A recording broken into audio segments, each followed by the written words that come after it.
Hola amigo, ¿cómo estás? ¿Qué tal? ¿Qué te cuentas? Bref, j'espère que tu vas bien. Est-ce que en espagnol, tu sais dire chez le médecin? Est-ce que tu sais dire je vais chez Sarah, je vais chez mes parents? Pas si simple parce que nous on dit chez, mais il n'y a pas d'équivalent direct en espagnol. Il n'y a pas de traduction directe. Il y a pas mal de nuances. C'est un thème qui paraît facile et qui ne l'est pas tellement et c'est ce qu'on va voir aujourd'hui.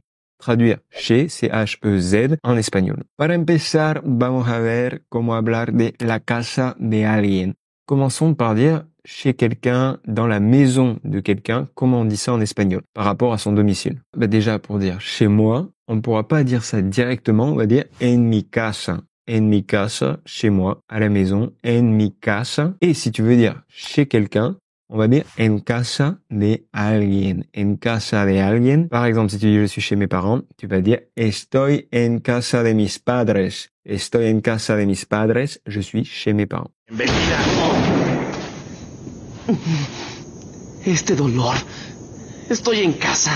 Donc on a ce en et on a estar. Donc on utilise estar pour cette localisation et le en quand on est à un endroit. Mais attention, dès que tu vas y avoir un mouvement, dès que tu vas aller chez quelqu'un, que tu vas revenir chez toi, qu'il va y avoir un mouvement, un verbe d'action comme ça va changer. Et dans ces cas-là, on va remplacer le en par un a. Je te donne un exemple tout de suite. Si tu dis je vais chez Sarah, voy a casa de Sarah. Donc on a ce a. Et c'est pareil, si tu dis je rentre chez moi, tu vas dire vuelvo a mi casa. Je rentre chez moi. On a ce a pareil quand on a ce mouvement. Donc on a une première approche de chez. Tu vois que c'est pas si simple. No es del todo fácil. Y ahora vamos a ver cómo decir esto con profesionales. Por ejemplo, el dentista, el médico. Donc quand on va parler cette fois-ci de professionnels, chez qui on va, c'est souvent d'ailleurs des professionnels de santé, mais ça peut être d'autres choses évidemment. On va aussi employer cette expression. Par exemple, si tu dis je suis chez le médecin, tu vas dire estoy en el médico. Et je suis chez le dentiste, ça va être estoy en el dentista. Pareil, ici on a la variante qui est avec un mouvement, un verbe de mouvement. Si tu vas chez le médecin, attention, ça va être voy al médico. Voy al médico. Al, c'est la contraction de a et de el. Voy a el médico, voy al médico. Cuidarán mi taller mientras yo voy al dermatólogo y traten de no remendar nada. Ahora vamos a ver cómo hablar de tu ciudad, tu pueblo, tu país, tu région. Quand tu vas dire chez nous, sous-entendu, dans notre village, dans ma région, ou encore chez nous en France ou dans le pays dans lequel tu vis. Ici, tu vas dire tout simplement en nuestro ou en nuestra. Par exemple, chez nous, sous-entendu, dans mon pays, tu vas dire tout simplement en nuestro país, en nuestro país.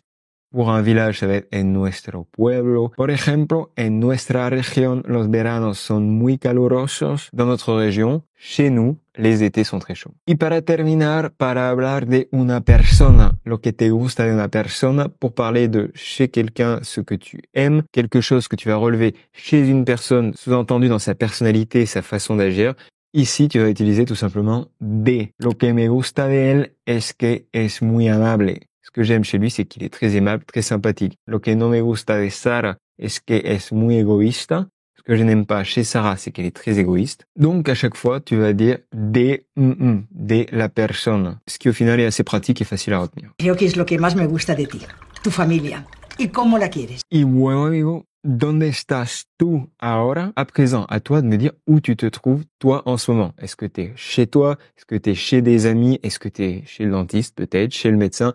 À toi de m'écrire ça dans les commentaires, en espagnol, bien sûr. Dímelo en los comentarios. Ahora, amigo mío, tengo una solución por si quieres aprender español desde tu casa. Si jamais tu veux apprendre l'espagnol, mais tu peux pas forcément voyager 24 heures sur 24, tu n'as pas l'occasion d'être toujours en immersion, que tu vas apprendre chez toi, en autodidacte, que tu vas avoir les meilleurs outils et les meilleures ressources, je t'invite à suivre la petite formation L'espagnol tranquille à la maison, que se podría traducir por el español tranquilo en casa. Cette petite formation, c'est quoi? C'est une formation de 5 jours où tu reçois 5 vidéos sur tous les piliers de la langue et comment travailler, comment étudier ces piliers. Tout ce qui m'a aidé à atteindre le niveau C1 puis C2 diplômé de l'Institut Cervantes. Si ça t'intéresse, il suffit de suivre le lien dans la description et d'entrer ton prénom, ton email. Tu recevras tout dans ta boîte. C'est 100% gratuit. Y se termina nuestro video. C'est la fin de notre vidéo. Si jamais tu veux aller plus loin sur N et A, si ces prépositions, ça te paraît pas très clair, il y a une vidéo entière sur le sujet parce que c'est vraiment une thématique difficile mais importante de la grammaire espagnole. Je t'invite donc à regarder la vidéo qui va s'afficher Tu as aussi le lien dans la description et cette vidéo sur N, A, quand les utiliser, quel est l'essentiel à savoir là-dessus pour ne plus faire d'erreur. Tu vas pouvoir enchaîner avec cette vidéo qui va s'afficher et que tu auras dans la description. À présent, je vais te dire au revoir. Hasta luego, amigo. Y por la vida.